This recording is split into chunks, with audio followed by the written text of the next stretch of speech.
Le prophète Ibrahim alayhi salam. Il y a bien longtemps, à Babylone, vivait un jeune homme nommé Ibrahim. Tout le peuple de Babylone adorait des idoles. Le roi Nemrud, un grand idolâtre, avait construit un énorme temple en leur honneur. La seule personne qui n'avait jamais adoré des idoles était Ibrahim. Et c'est pour cette raison qu'Allah subhanahu wa ta'ala a choisi Ibrahim alayhi salam pour être son prophète. Ibrahim alayhi salam habitait avec son oncle Azar, qui était non seulement un idolâtre, mais il fabriquait également des statues sculptées en bois et en pierre. Prophète Ibrahim alayhi salam essayait de guider son oncle et lui expliquait qu'il n'y a qu'un seul Dieu qui est le Tout-Puissant et que ces statues ne sont qu'artificielles et sans pouvoir.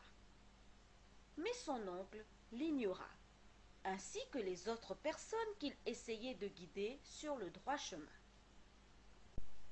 Frustré, prophète Ibrahim alayhi salam quitta la maison de son oncle et essaya de trouver une manière différente pour guider ses gens. Le jour de la fête annuelle, tout le monde quitta la ville, sauf Ibrahim alayhi salam, qui prétendit être malade. Quand tout le monde était parti, il entra dans le temple et détruisit toutes les statues avec une hache, sauf la plus grande, et il plaça la hache sur cette statue. À leur retour, les gens étaient choqués de voir toutes les statues détruites, sauf une. Quand Namrud vit ceci, il fut très furieux et proclama du haut de son palais: celui qui trouvera la personne qui a fait ceci recevra une très grande récompense. À ce moment-là, quelqu'un s'approcha et dit: la seule personne qui était restée, c'était Ibrahim. Une autre rajouta: oui, ça doit être lui, car il nous disait toujours de ne pas adorer ces statues. Quand Namrud entendit cela, il demanda qu'Ibrahim alayhi salam soit amené au temple. Quand Ibrahim arriva devant Namrud, ce dernier lui demanda: oh Ibrahim, pourquoi tu détruis nos idoles? Prophète Ibrahim alayhi salam dit en souriant: il semble que c'est la grande idole qui l'a fait. Regardez, elle a encore la hache dans sa main. L'un des prêtres du temple lui dit: pourquoi te moques-tu de nos idoles? Tu sais bien qu'elles ne peuvent ni parler ni bouger. Ibrahim alayhi salam répondit alors: alors, comment pouvez-vous les adorer? Comment pouvez-vous leur demander protection si elles ne peuvent se protéger elles-mêmes? En entendant ceci, il y eut un grand silence. Personne n'avait de réponse à cette question. Namrud fut très furieux en voyant l'effet des paroles d'Ibrahim alayhi salam sur le peuple. Il cria: comment peux-tu te moquer de nos dieux? Nos ancêtres aussi croyaient en ces idoles, tout comme nous. Tu dois être puni. Brûlez le vif.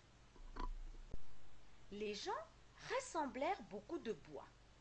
Ils firent un feu si énorme que personne ne pouvait s'en approcher. Même les oiseaux ne pouvaient voler au-dessus. Les gens demandèrent alors à Namrud comment il pourra jeter Ibrahim dans un feu auquel personne ne peut s'approcher. À ce moment-là, Shaitan alla voir Namrud et lui donna l'idée de construire une grande catapulte qui lui servirait de jeter Ibrahim dans le feu. Prophète Ibrahim alayhi salam fut jeté dans le feu à l'aide de la catapulte. Il pria Allah subhanahu wa ta'ala de le protéger. Allah subhanahu wa ta'ala ordonna au feu de se refroidir et il se transforma en un beau jardin. Les gens étaient très surpris de voir Ibrahim au milieu d'un jardin où brûlait un énorme feu il y a quelques instants. En voyant ce miracle, beaucoup de personnes décidèrent de suivre prophète Ibrahim alayhi salam. Namrud aussi fut choqué en voyant prophète Ibrahim alayhi salam debout au milieu du jardin de fleurs, mais il ne pouvait rien dire. Finalement, il dit: Vous êtes libre de choisir votre Dieu. Shaitan fut très furieux en entendant cela. Son plan avait échoué. Namrud était très arrogant. Même en voyant ce miracle devant ses yeux, il resta mécréant pour garder son pouvoir dans son royaume. Il continua à maltraiter Ibrahim alayhi salam et ses partisans jusqu'à ce que le prophète Ibrahim alayhi salam décida de quitter Babylone avec sa famille et ses compagnons.